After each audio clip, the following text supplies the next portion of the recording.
How's it, guys? This is the revised zetec DSG two-wheel drive adaption.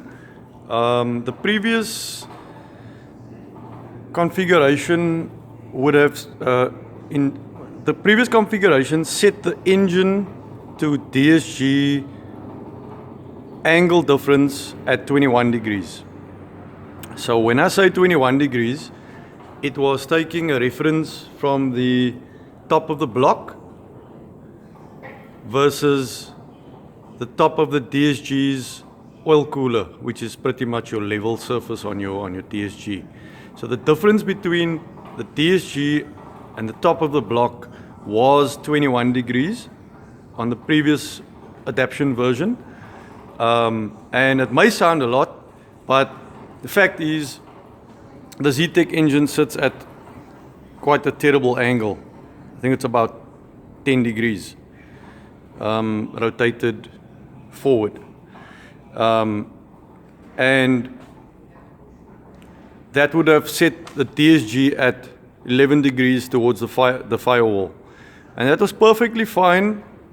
There's no problem doing that. But I had some customers who, due to some clearance issues around their subframes, etc., they preferred that the angle became more acute. And also some customers that actually don't run the engine in a 10-degree slant and actually stand the engine vertical in the engine bays. So we've opted to revise the adapter, and we've now got it set at 13 degrees difference between the block and the DSG. 13 degrees difference. Obviously, you can still orientate the combination inside your engine bay however you need to, but you'll be set at 13 degrees gearbox to block.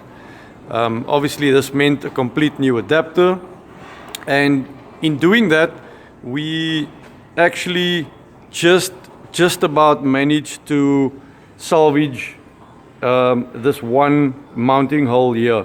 So it gets pretty close, very little material left there. The bolt still goes in from the bottom.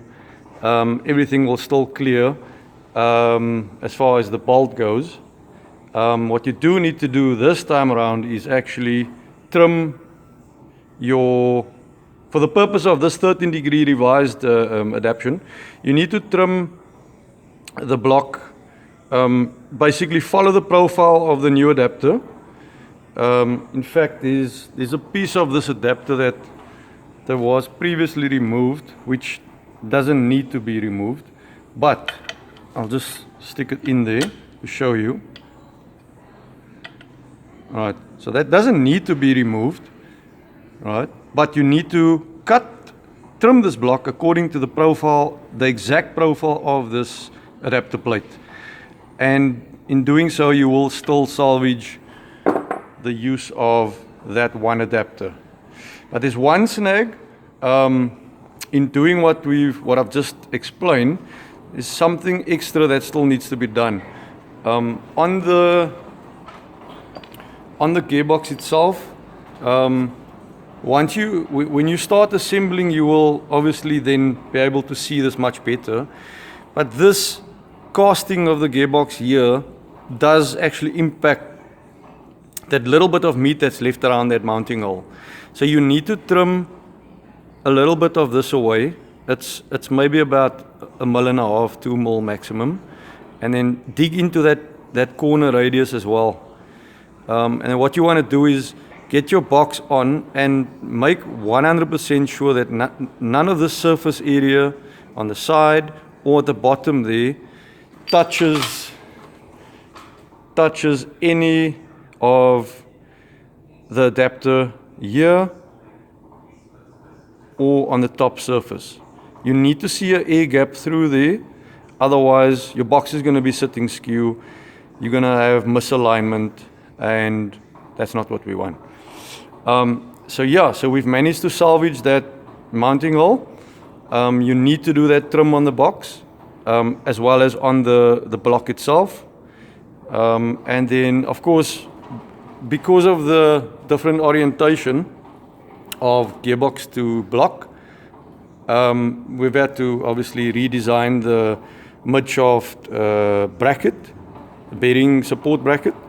That's completely redesigned. And for the turbo guys, we've now revised it in such a way that it actually, sorry, I'm just trying to get, it actually now gives you access to that, what would be a turbo oil return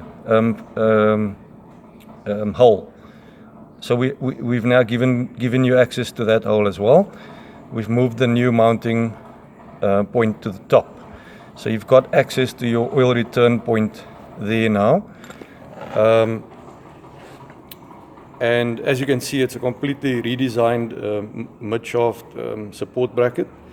But the shaft itself remains exactly the same, and your usual flange would go on here as per normal.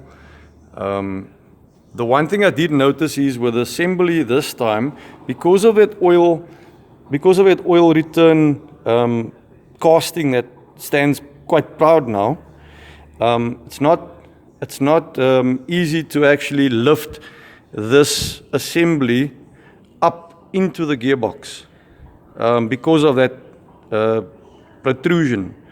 So what I would recommend is, as you see, I've got it here now, bolt your support bracket to the block in the position it's in now. Just don't tighten those bolts. So basically you want to have everything set up the way it is here right now, and then drop your box or assemble your box onto the engine. That way you don't have to have the problem of trying to climb over that obstruction there, which obviously means while you're pushing it in, I mean, a spline is a spline. It doesn't want to go in skew. And you would need to go in skew to clear that obstruction there. So best thing is to assemble it as I have it here. Loose bolts, jiggle it in until the gearbox drops on, tighten your box down, and then assemble tighten the support bracket afterwards. So that's our revised zetec adaption. That's it for now, guys. Thanks for watching.